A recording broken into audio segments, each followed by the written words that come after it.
The slap was not loud. The silence after it was. For 8 years, Pearl Jefferson had been the live-in head maid at the Choi family mansion in the Hudson Valley. Black, 28, the only non-Korean staff in the Matriarch's East Wing. She poured the soju. She polished the silver. She picked up what the Matriarch dropped. She sent half her wages south to a grandfather in Macon, Georgia, who needed a heart he could not afford. Then Hyung-woo Choi came home. The heir. The koi tattoo at the side of his neck. 3 years of forced exile in Seoul behind him. He came back 9 months ago and saw a bruise on Pearl's wrist that nobody else in the house had ever bothered to see. That was the first night. Tonight, 8 months later, the matriarch has called the family to dinner. There is a Korean heiress in ivory silk at her son's right hand. There is a folded cardiology bill in Pearl's pocket. There is a clinic letter Pearl has not told him about. And there is a jade ring on the matriarch's hand that has just struck Pearl's cheekbone in front of 7 witnesses and a bodyguard against the wall. 8 months of silence. 2 drops of blood on a white apron. And Pearl's right hand has stopped waiting. But what was inside the heir's jacket pocket? What he laid on the tablecloth before he raised his glass? That is the part of the night nobody was prepared for. Before starting the story, comment down below where you were watching from and what time it is there. If stories of karma, love, and hidden truths move you, leave a like, be sure to subscribe to the channel, and click Join to become a member and help our channel. Pearl polished the 3rd silver bowl and set it on the linen with the others. Outside, the Hudson Valley afternoon was the color of old tin. The cardiology bill in her uniform pocket had a red stamp on the front. She had folded it twice already that day. She folded it again now, smaller, and pushed it deeper. The pantry doors swung open. Mrs. Han, the cook, stepped through with a tray of crystal glasses Pearl had already cleaned and stacked an hour earlier. Mrs. Han walked past Pearl, set the tray on the marble counter, and let her elbow knock it back off. The tray hit the tile. 3 glasses shattered. 2 cracked. 1 survived.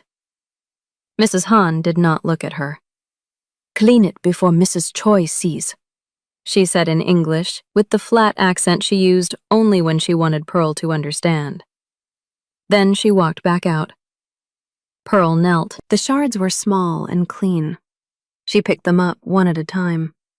A piece slipped past her thumb and opened a thin line on the inside of her wrist. She watched the blood bead. She did not feel it. Her phone buzzed against her hip.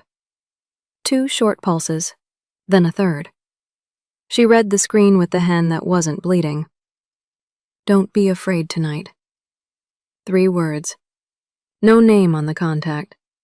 The name was a number she had memorized 8 months ago and never written down. She read the message twice, then locked the screen. She did not know what he meant. She knew he meant something specific. She finished cleaning the floor and washed the cut at the staff sink. The bandage went under the cuff of her sleeve, where Mrs. Choi would not see it.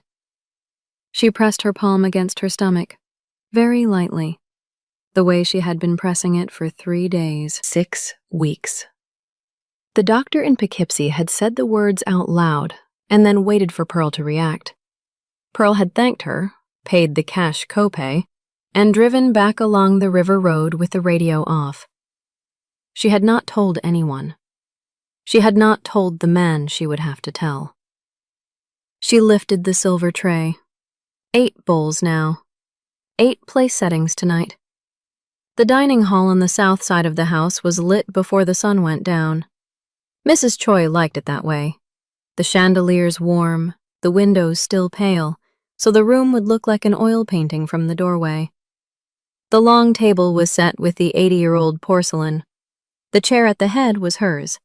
The chair at her right hand was empty. The chair at the right of the empty chair was set for someone Pearl did not know. Pearl placed the 8th bowl. She moved to the sideboard for the soju decanters. From the corner of her vision, she watched Mrs. Minso arrange a place card in front of the unfamiliar setting and adjust it with 2 fingers, twice, until it sat exactly straight. The card said Yun Eugene. Pearl did not look at it again. The family began to enter at 6:55. Aunt Minso first, an emerald green, gold rings on every finger but the wedding one. Then a cousin Pearl had served before, a young man who never met her eyes. Then 2 older men in dark suits whose names she had memorized but never spoken aloud. Then Mrs. Choi. Mrs. Choi entered slowly. She always entered slowly. Wine-red silk over black, pearl drop earrings. The jade ring on her right hand caught the light from the chandelier and threw a small green spot onto the white tablecloth. She did not look at Pearl. She had not looked at Pearl in 7 months. Hyunwoo entered last. Black suit, white shirt, top button undone. The koi tattoo along the side of his neck showed a thin line of red ink at the eye of the fish. He came in beside a woman. The woman was Pearl's age. Ivory dress, glossy black hair pulled back into a ponytail so smooth it looked wet. She walked half a step behind him and did not take his arm. He did not look at Pearl either. He sat down at his mother's right hand, in the chair that had been waiting. The woman sat to his right. Pearl stepped forward with the first soju decanter and began to pour, starting from Mrs. Choi. The pour was clean. Her hand did not shake. She had practiced not shaking for a long time. "Tonight," Mrs. Choi said, in English chosen with care, "we are celebrating something my husband would have lived to see if God had been kinder." The table fell quiet at the rhythm she set. "My son," she said, "and the daughter of the Yoon family will be married in 90 days. Aunt Minso lifted her glass without being told. The 2 older men inclined their heads. The young cousin, who never met Pearl's eyes, raised his glass and looked, for the first time that evening, directly at Pearl. Pearl did not flinch. She poured into Hyunwoo's glass. Her hand was steady. The koi tattoo at his neck was very close to her wrist. He did not raise his eyes. She poured into Eugene glass next. Eugene said thank you in a voice so soft only Pearl heard it. Pearl moved to the next setting. Mrs. Choi was watching her. Pearl knew this without looking. She finished the pour, returned the decanter to the sideboard, and lifted the second one for the older men's end of the table. As she passed behind Mrs. Choi's chair, she heard her say something in Korean. 3 words. Low. And Aunt Minseol laugh, sharp and high. The laugh that meant a translation was coming. It came as Pearl reached the far end of the table. "My sister says," Aunt Minseo announced in English, "that some hands at this table know how to pour, and some hands only know how to clean." The young cousin laughed. The older men did not. Eugene Yoon set her glass down without drinking. Hyunwoo moved his chopsticks half an inch and stopped. Pearl finished the second pour. She returned to the sideboard. She did not look up. In her pocket, the bill stayed folded. Against her ribs, her phone stayed locked. Inside her, the thing that was 6 weeks old made no sound at all. She lifted the lid off the soup tureen. Steam rose. She began the ladle. The first bowl went to Mrs. Choi. The second to Hyunwoo. The third to Eugene. The fourth to Aunt Minso. By the 8th bowl, Pearl had stopped hearing the voices at the table. She heard only the small, wet sound of the ladle and the click of porcelain. When the soup was served, she stepped back to the wall. Mrs. Choi was looking at her again. This time, Pearl looked back. 1 second. long enough to be insolent, short enough to be deniable. Mrs. Choi smiled with the lower half of her face. She lifted her glass and turned it slightly, watching the soju catch the chandelier. "Eugene," she said, in English now, the kind voice.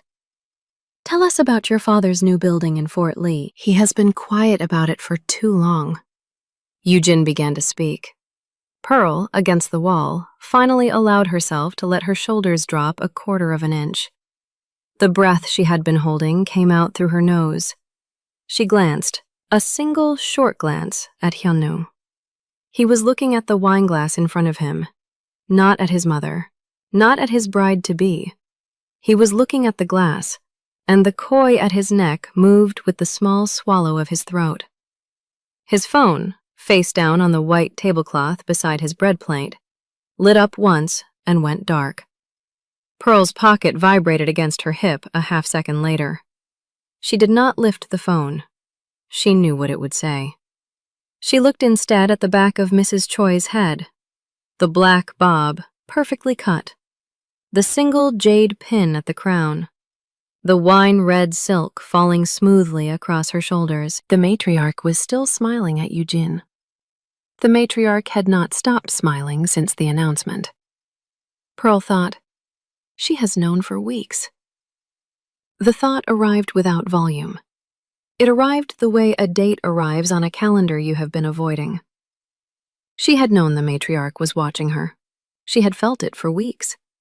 She had assumed it was suspicion. She understood now that it had been confirmation. The dinner had not been called for an engagement. The dinner had been called for her. Mrs. Han came through the side door with the second course balanced on her shoulder. Pearl moved to receive the platter. Her face did not change. Her hands did not shake. She set the platter on the sideboard. Mrs. Choi turned in her chair and signaled her. "Pearl." It was the first time the matriarch had used her name in 7 months. The matriarch made the name sound like a porcelain word. Fragile, decorative, foreign. "Be a good girl. Refresh my glass." Pearl walked to the head of the table with the soju decanter. She did not feel afraid. She had stopped feeling afraid sometime between the broken glass on the pantry floor and the thought just now. What she felt instead was a quiet that was new. The quiet of a room you have just realized is locked from the outside. She lifted the decanter. She poured. The pour was clean. Mrs. Choi watched the soju rise in the glass and did not lift her eyes to Pearl's face. She let her smile soften, the way a doctor's smile softens before a needle. "There," she said. "That is what those hands are for." She turned back to Eugene. Pearl set the decanter down on the white tablecloth, very softly, beside the matriarch's right hand. She straightened. She did not return to the wall. She walked the length of the table, past Hyunwoo, past Eugene, past Aunt Min-seo, and stopped at the sideboard. She placed her left hand flat on the marble. She felt the cold of the stone come up through her palm and stop at her wrist where the small bandage was. Outside, the sun had finished going down. The chandeliers were the only light now. The wine red of the matriarch's blouse looked the color of something fresh. Pearl breathed in once. The next course was waiting on the platter behind her. She turned, lifted the platter, and walked back toward the head of the table. She set the second platter on the sideboard beside the head of the table. Beef short ribs in soy and pear. The smell rose. Mrs. Choi did not turn her head. Eugene was finishing a sentence about a foundation in Fort Lee. Hyunwoo was still looking at his glass. Pearl began to plate. The serving fork moved between her fingers in the same rhythm she had practiced for 8 years. Bone, meat, sauce. Bone, meat, sauce. She set the first plate in front of the matriarch. Mrs. Choi did not say thank you. Mrs. Choi never said thank you to her. Pearl plated the second and set it in front of Hyunwoo. His hand was on the table. The platinum band on his pinky, his father's wedding ring, caught the light. She had touched that ring before, at a different table in a different room. He had taken her hand once and put her finger inside it, and they had laughed because her finger was too thin and the ring fell. The first night. It came back to her the way nights come back when you are tired. She had been at the basin in the kitchen, pressing ice from the freezer to her wrist where Aunt Min-saw had grabbed her over a plate of cold dumplings. She had not heard him come in. "Show me your hands." That was all he had said. He had been gone for 3 years. He had walked into his mother's kitchen at midnight in his black overcoat with snow on the shoulders, and he had not even taken the coat off. He had said, "Show me your hands." And she had shown him, because nobody had asked to see them in 7 years. He had looked at the bruise. He had not touched it. He had poured her a glass of water and asked her name. Pearl had said her name. He had said his. That was the first night. She set the second plate down now and stepped back. She moved to plate the third. She did not look at Hyunwoo. She did not need to. Aunt Min-saw said something to the matriarch in Korean. Mrs. Choi answered without turning. The Korean ran between them, quick and low, like water under a door. Eugene sat very still. Eugene understood every word. Pearl plated for Eugene. She set the plate down softly. "Thank you," Eugene said again. In that voice, only Pearl heard. Pearl moved to the next setting. Behind her, Mrs. Choi switched to English. "Eugene, my dear, pass me the rice." The bowl moved hand to hand down the table. Pearl plated the 5th, the 6th, the 7th, the 8th. She returned the empty platter to the sideboard. The East Wing library was on the 2nd floor. She thought of it now, against her will, because the platter was empty and she had a half-minute before the matriarch would call her back. 3rd shelf. 5th book from the left. Selected poems of Kim Sewol, 1925. English-Korean facing pages. He had bought the book in Seoul and brought it back with him. He had folded the first note and slid it inside the back cover 3 weeks after the first night. The note had said, "Are you safe?" She had folded her own note and placed it inside the front cover the next morning. Yes. There had been 41 notes after that. She had counted. The leather pouch under her mattress was the size of a deck of cards, soft from her hands. Every note inside it. He had asked her 3 times to leave with him. The first time he had said, "Atlanta. We can be in Atlanta tomorrow morning." She had said, "My grandfather can't fly." The second time he had said, "Macon then. We can move there." She had said, "Your mother would find me in Macon." The third time he had not named a city. He had said, "Anywhere you want." She had said, "I can't ask you to give up your name for me." He had been quiet a long time. Then he had said, "Then I will keep my name and find you a way." That had been 6 weeks ago. Pearl came back from the library inside her head. The platter was empty in her hands. The dining hall was warm and full of voices. Aunt Min-saw was laughing at something the matriarch had said. The cousin who never met her eyes was laughing too. Late, the way men laugh at jokes they did not understand but know they are supposed to find funny. Mrs. Choi turned slightly in her chair. "Pearl," she said again, in that porcelain voice. "Come." Pearl set the platter down and walked the length of the table. She stopped at the matriarch's right shoulder. "Yes, ma'am." "My handkerchief," Mrs. Choi said. "I have dropped it." Pearl looked at the floor. The white silk handkerchief lay folded against the leg of the matriarch's chair. It had not fallen there. It had been placed. Pearl felt the shape of the moment before she stepped into it. She bent down. Her right knee touched the rug. Her hand reached for the silk. Above her, she heard the matriarch shift in her chair. A small sound, fabric moving against fabric, the soft creak of leather against the seat. The jade ring came down. It came down the way a hammer comes down. Not fast, not wild. Practiced. The matriarch was sitting up at the same instant Pearl was standing, and the heavy stone struck Pearl's left cheekbone in a single arc that looked, from across the table, like an accident. The sound was small. A single, dull tap. Pearl's head turned a quarter-inch from the impact. She stayed bent for one more second. Then she straightened. She held the handkerchief in her right hand. She did not put her left hand to her face. She placed the handkerchief on the white tablecloth beside the matriarch's plate, very softly, the way you would place a fallen bird. A drop of blood landed on her white apron. Then another.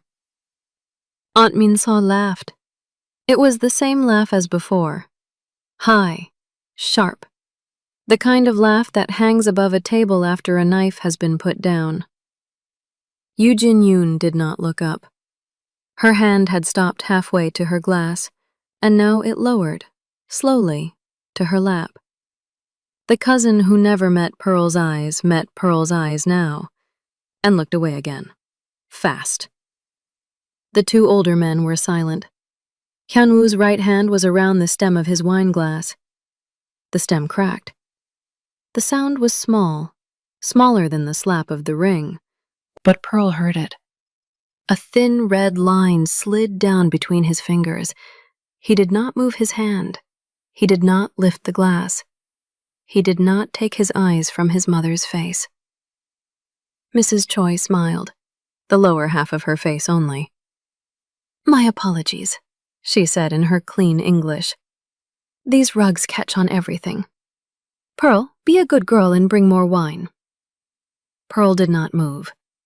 She stood at the matriarch's shoulder with the blood drying on her apron in two small dark spots, and she did not move. The dining hall was very quiet now. Yu Jin-yoon, in her ivory silk, lifted her eyes for the first time that evening. She looked across the table at Aunt Minsaw. Then she looked at the matriarch. Then she looked at Pearl. Yu Jin-yoon understood. Pearl could see it happen on her face. The slow arrival of a knowledge she had not been brought to this dinner to receive. The realization that the engagement announcement had not been an announcement. The realization that her presence here was not a beginning, but a stage. Yu Jin-yoon looked down at her plate. She did not speak. She did not stand. But her hands, very slowly, moved to her napkin. She folded it once. Then again. Aunt Minsaw, sensing the shift, lifted her glass and said something in Korean to her sister with a brightness that was meant to fill the silence. The matriarch did not answer her. Mrs. Choi was looking at Pearl. Pearl was looking back. The matriarch's smile cooled by a single degree. "Pearl," she said again, softer now. "Did you not hear me?" Pearl heard her. In her pocket, the cardiology bill lay folded against her hip. Against her wrist, the bandage from the broken glass. Above her cheekbone, the cut from the jade ring. Inside her, the 6-week silence. On the table behind the matriarch, a folded silk handkerchief that the matriarch had dropped on purpose. In her phone, 3 words. "Don't be afraid tonight." Pearl thought of the leather pouch under her mattress. 41 notes. The 5th book on the 3rd shelf. The note from this morning. "Are you safe today?" And her answer, "Yes." The note had been a lie. She had known it was a lie when she folded it. She thought of her grandfather in Macon, sitting at the kitchen table in the faded blue button-down shirt, breathing through the nasal cannula she had bought him with last month's check. She thought of this second line on the test. Her right hand was empty now. Her right hand had been empty all evening. Mrs. Choi was waiting for her to bow her head and walk to the sideboard. The matriarch was certain. The kind of certain that came from 60 years of being the only voice in any room, that the night would proceed. Pearl looked down at her. The wine-red silk, the pearl drop earrings, the jade ring still on the right hand, the stone faintly stained with the blood from Pearl's cheek. She did not feel afraid. She felt, instead, the thing she had been waiting 8 months to feel and had not let herself name. She felt finished. Her right hand moved. The slap landed flat across Mrs. Choi's left cheek. It was not loud. It was the sound of an open hand against silk-thin skin, made smaller by the long room and the heavy curtains. Mrs. Choi's head turned a full quarter to the right. The pearl drop earring detached and fell. It struck the edge of the porcelain plate, bounced once, and rolled under the chair. For a long second, the dining hall held its breath the way a room holds the breath of a thrown vase before it lands. Aunt Minso's laugh, which had been rising again to fill the silence, broke off in her throat. The sound that came out instead was a small, wet click. The cousin who never met Pearl's eyes opened his mouth. The 2 older men did not move. Eugene Yoon raised her eyes. Mrs. Choi straightened her head slowly. Her hand went to her cheek and stayed there. Her wedding silk had not moved. Her bob was perfectly intact. Only the missing earring told the room what had happened. She looked at Pearl. Pearl looked back. The matriarch's mouth opened to speak. No sound came. She tried again. The sound that came this time was a thin breath. Her throat had closed. It was the first time in her 60 years that the room was waiting for her voice, and her voice was not there. Pearl stood at the matriarch's right shoulder with her right hand still raised, palm open. The cut on her own cheekbone was bleeding freely now. 2 drops on the white apron had become 4. She lowered her hand. She placed it very carefully against the side of her own thigh.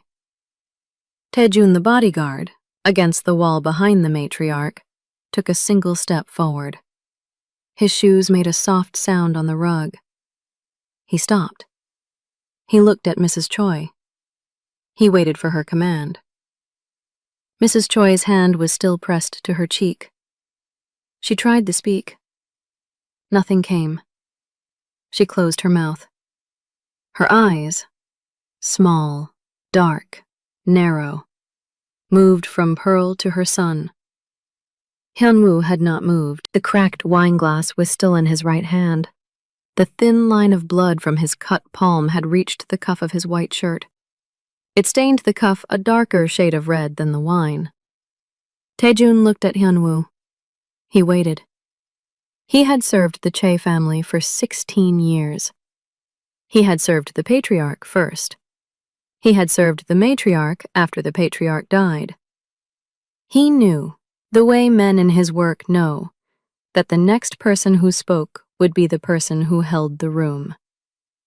Pearl, in those long seconds, did not feel the cut on her face. She felt instead a quiet that sat directly behind her sternum. It was the same quiet that had arrived earlier, the locked room quiet. But it had grown. It was now the size of the dining hall. It was now the size of the house. Inside the quiet, she saw, very fast, the things she had just lost. She saw her grandfather at the kitchen table, in the faded blue button-down shirt. The cardiology bill in her pocket. The next bill that would arrive next month, that she could no longer pay. She saw the small leather pouch under her mattress, the 41 notes. The note she would never write back. She saw the second line on the test. She saw the child the second line would become. A child who would grow up without a name from this house, without protection, without anything but a mother who had killed her own future on the night the mother had needed it most. She saw, with a clarity that did not feel like fear, the room she was about to be removed from, the car she was about to be put into, the road she was about to be driven down, the kind of road that did not return. She did not move. She did not run. She had stopped running a long time ago, somewhere on the drive back from the clinic in Poughkeepsie with the radio off. Taejun shifted his weight. He looked at the matriarch again. The matriarch was still trying to find her voice. He looked at Hyunwoo. Hyunwoo placed the cracked wine glass down on the white tablecloth. He did it slowly, carefully. The base of the glass touched the cloth without sound. He stood. The chair behind him slid back 2 inches. Aunt Minsaw's hand, which had been suspended over her own glass, lowered to her lap. The 2 older men leaned half an inch backward in their seats. The small, unconscious recoil of men who had spent 40 years reading rooms and had just understood the room they were in had changed shape. Yoo Jin-yoon set her napkin down on the table. Hyunwoo did not look at his mother. He looked at Taejun. It was a single, long look. No words. The koi tattoo at his throat moved when he swallowed once, and the eye of the fish, the small detail in red ink, caught the chandelier. Taejun looked back. 16 years of reading the men he served had trained him to recognize what he was being told. Taejun stepped backward. 1 step. Then a second. His back returned to the wall behind Mrs. Choi's chair. Mrs. Choi turned her head sharply. "Taejun," she said. Her voice came out at last. It was not the voice she used at this table. It was thinner. Taejun did not look at her. He looked at the floor. Mrs. Choi understood, in the way a person understands the cold from a window before they see the window is open, that her bodyguard had just chosen a side, and the side was not hers. Her hand left her cheek. A small bruise was already darkening on the cheekbone. The skin had not broken. The matriarch's blood stayed inside her body. Pearl's blood, by contrast, was still moving down her own face. Hyunwoo began to walk. He walked the long way.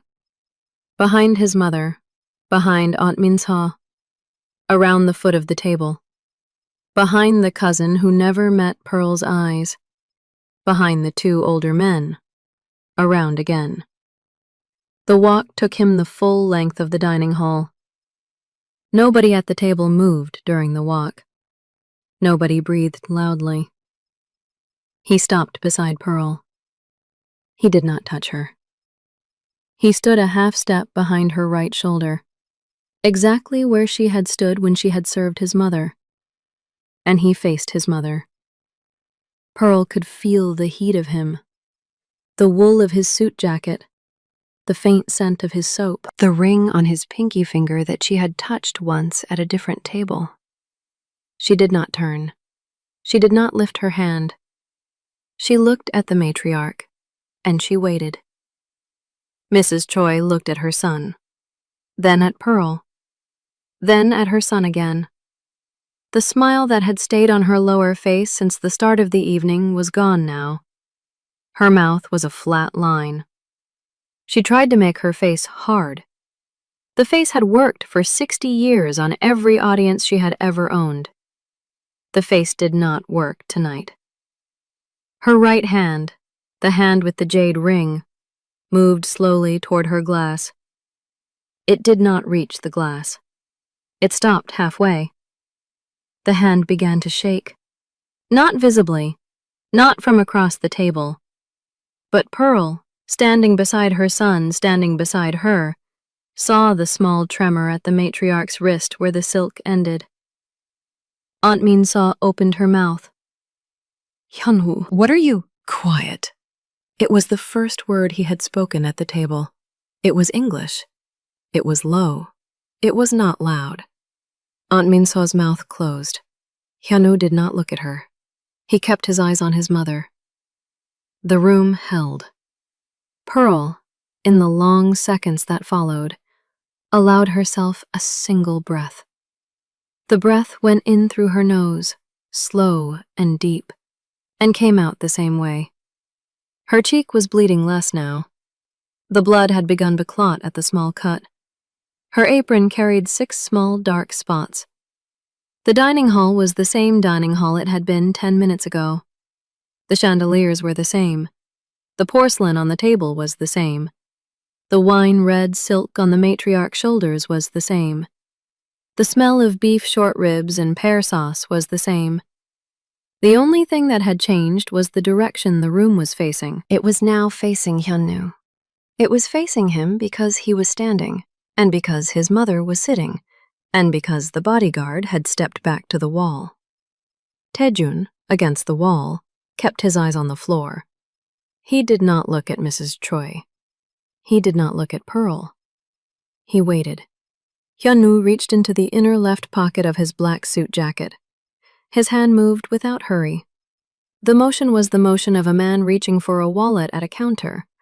Familiar. Unforced. His hand came out holding 2 folded papers. The papers were cream-colored. One was a clinic envelope, sealed once but reopened. The other was a longer document, folded in thirds, the kind of fold lawyers used when they put a document in a jacket pocket so that it would lie flat against the chest. He laid both papers on the white tablecloth in front of his mother. He did it gently. He did not place them. He laid them, the way you lay a hand on a sleeping shoulder. He did not say a word about what they were. He waited. Mrs. Choi looked at the 2 papers. She did not touch them. The dining hall was very, very quiet. Outside, somewhere on the river road, a car passed in the dark. Mrs. Choi looked at the first paper for a long time before she touched it. The clinic envelope sat on the white linen between her plate and her water glass.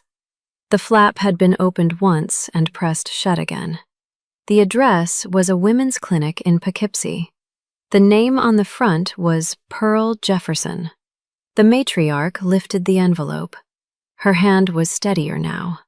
She drew the folded letter out, opened it, and read. She read it twice. Pearl, behind Hyunwoo's right shoulder, watched the matriarch's eyes move across the lines a second time and stop. Mrs. Choi did not look up from the paper. The line of her mouth tightened by a fraction. She set the letter down on the tablecloth. She did not look at Pearl. She did not look at her son. She lifted the second paper. This one was longer. The folds were precise. She opened it across her plate. The chandelier light fell on the document, and Pearl, from where she stood, could see the heading printed in serif type at the top. Choi Family Hospitality Holdings, LLC. Transfer of membership interest. Mrs. Choi read. Her left hand, which had been resting flat on the table beside her water glass, slowly closed around the cloth napkin. She read the second page. She read the signature line at the bottom. The signature on the bottom right was her late husband's. The date beneath it was 6 months before his death. The signature on the bottom left was a notary stamp from a firm in Manhattan that had handled the patriarch's private affairs for 30 years. Mrs. Choi made a small sound. It was not a word. It was the kind of sound a person makes when they have been struck a second time by something they did not see coming the first time. The 2 older men at the table were now looking at each other. They were the patriarch's old colleagues. They had known the patriarch's signature for 40 years. From across the table, they could not read the document, but they could read the matriarch's face. And that was enough. One of them set his chopsticks down. The other folded his napkin. Yu Jin-yoon stood. She did it slowly. She placed her napkin on the table with both hands. She inclined her head an inch toward Mrs. Choi, then an inch toward Hyunmoo. She did not look at Pearl. "Mrs. Choi," she said in clean, soft English, "thank you for the dinner. I am very tired. I will let myself out." Mrs. Choi did not answer. Yu-jin walked the length of the dining hall and through the side door without hurrying. The door closed behind her with the smallest possible sound. Aunt Min-seo opened her mouth and closed it again. The second time her mouth opened, no sound came out at all. Her gold rings caught the chandelier, and the gold looked, for the first time that evening, like cheap metal. Hyunmoo had not moved during any of it. He stood beside Pearl. The cracked wine glass, Pearl's glass, was on the table directly in front of where he had been sitting, untouched. The cracked rim caught the light. He reached forward. He picked the glass up by the cracked stem. He turned, slowly, until he was facing the long table and the 7 seats and the matriarch at the head, and the cousin who never met Pearl's eyes, and the 2 older men, and his aunt. He raised the glass. The wine inside it caught the chandelier and threw a small red shape onto the white tablecloth. He spoke for the first time since quiet. "This is the woman I love." He paused. "This is the mother of my child." He paused again. "This is the only person at this table who has never lied to me." He drank. He drank slowly, the way a man drinks the last good glass at the end of a long night. He drank until the glass was empty. He set the glass back down on the white tablecloth, very softly, beside the 2 folded papers. The cracked stem held. The dining hall did not move. Tae-jun, against the wall behind Mrs. Choi, lifted his eyes from the floor for the first time in 2 minutes. He looked at Hyunmoo. He inclined his head a half inch. The bow was small. It was clear. He stepped 1 full pace away from the matriarch's chair. He repositioned himself against the opposite wall, behind Hyunmoo's empty seat. The bodyguard had picked his post. Mrs. Choi did not turn her head to watch him move. She looked at the wine glass on the table, the cracked one. She looked at the 2 folded papers beside it. She looked at her own hands, the one holding the napkin, the one with the jade ring still on the right index finger. A single tear formed at the corner of her left eye. It did not fall. She closed her eyes for 1 second. When she opened them, the tear was gone. This was the only sign she ever gave that she had understood what had happened to her. Pearl, beside Hyunmoo, did not move for a long second. Then she stepped forward. She walked around the matriarch's chair. She bent down beside the leg of the table, where the pearl drop earring had rolled. The earring lay on the rug, half hidden in the pile, the small gold post visible. She picked it up. She straightened. She placed it, very gently, beside Mrs. Choi's plate. Not in front of her, not in her hand, just on the white linen, where she would see it when she looked down. Then Pearl walked to the side door. She did not look back. The blood on her apron had dried into 6 small, dark commas. The cut on her cheek had stopped bleeding. The bandage at her wrist had held. The cardiology bill in her uniform pocket was still folded. She pushed the side door open with her shoulder. She went through.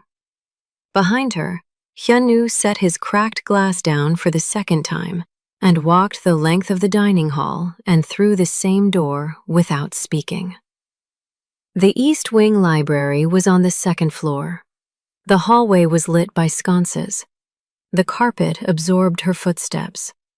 She passed the small portrait of the Patriarch in his 50s, a kind face, eyes that had liked her, and she did not look at it. She climbed the stairs. He followed 3 steps behind her. Neither of them spoke. She opened the library door. The room smelled of old paper and lemon oil. The lamps were off. The only light was the moon through the tall window over the river. She walked to the 3rd shelf. She did not need to count. Her hand had counted for her, every day for 8 months. The 5th book from the left. Selected poems of Kim So-wol, English-Korean facing pages, 1925, leather-bound. She drew it out. She opened the front cover. A folded boarding pass was taped to the inside. It was for a private flight. 2 seats. Tomorrow morning, 6:15, Westchester County Airport to Macon downtown. Beneath the boarding pass, a printed itinerary. A private cardiac transport ambulance scheduled to arrive at Walter Jefferson's address in Macon, Georgia, at 5:30 the following afternoon, to convey him to a private cardiac facility in White Plains, New York. The facility name was a hospital Pearl had once delivered laundry to. She knew its specialty. She knew its cost. The arrival time at the facility was scheduled for the day after. Pearl held the page in both hands. She read it once. She read it again. Her hand, the right hand that had slapped the matriarch, the hand that had carried the silver tray and poured the soju and bandaged itself in the staff sink and pressed gently against her own stomach for 3 days, began to shake. It shook the way the matriarch's hand had shaken at the table. Pearl stood in the moonlight in the East Wing library with the boarding pass in her hand, and she did not let herself fall. Hyunwoo came up behind her. He did not touch her at first. He waited. She turned slowly. She held the page out to him, as if returning it. He did not take it. He took her wrist instead. He brought her hand back, gently, against her own body. He pressed her palm flat against her stomach. He left his own hand over hers. He spoke. "You should have told me," he said. It was not anger. It was not blame. It was the voice he had used on his first night back from Seoul when he had said, "Show me your hands." She did not speak. She tried to. The words did not come the way the matriarch's words had not come. They were a different kind of stuck. She pressed her forehead against his shoulder. She broke. She broke the way a person breaks when they have not been allowed to break in 8 months. The breaking was quiet. It was a series of small breaths that were not quite sobs, and not quite the absence of sobs. He did not move his hand. He did not speak again. He let her take whatever shape she needed to take against him. Outside, the Hudson River was the color of slate. Inside the dining hall, 2 stories below, the matriarch sat in her wine-red silk in front of 2 folded papers and a wine glass with a cracked stem and a pearl drop earring beside her plate that nobody had asked her to put back on. She did not move. She did not call for Taejun. She did not call for anyone. The chandelier above her threw its light on her hair, and her hair, for the first time in 6 years of widowhood, looked exactly its true color. Black where she had dyed it, and white at the roots where she had not. Pearl, in the library, lifted her face from his shoulder. She wiped her cheek with the back of her hand, and the small cut opened again, briefly, then sealed. She looked at him. "Tomorrow," she said. He nodded. She placed her hand on her own stomach again, where his hand had been, and she pressed once. The koi at his throat moved when he breathed. He did not say "I love you" to her. He had said the only sentence that mattered downstairs, in front of the people who had needed to hear it. And now there was nothing left to say. He took her hand. They walked to the door of the library together. They left the book open on the shelf with the boarding pass beside it. Some women learn to slap by being slapped. Pearl had been learning her whole life. You know what nobody talks about in these Korean stories? The real reason those women age the way they do. And it's not what you think. You don't just love these Korean stories, you love what they represent. The grace, the skin that glows like glass, the way those women carry themselves at every age, even after 45. And here's the part nobody talks about. That luminous skin isn't genetic, it's a method. And it works even better on melanin-rich, mature skin like ours. That's why I put together something for you. A complete guide called Korean Glass Skin Secrets for Black Queens 45+, built specifically for our skin, our age, our melanin. The full Korean AM and PM routine. The 15-star ingredients that actually fade dark spots on dark skin. A 30-day glass skin calendar that does the thinking for you, plus 3 bonuses. Glass hair for our 4C and 4B texture, the Jimjilbang Korean Home Spa, and 12 botanical teas that build the glow from the inside out. Today, it's only $6.90, less than a cup of coffee. Scan the QR code on your screen right now or tap the first link in the description. It's also pinned in the comments below. Instant PDF access, 7-day money-back guarantee, no questions asked. You came here for the stories, Queen. Leave with the skin that lives them.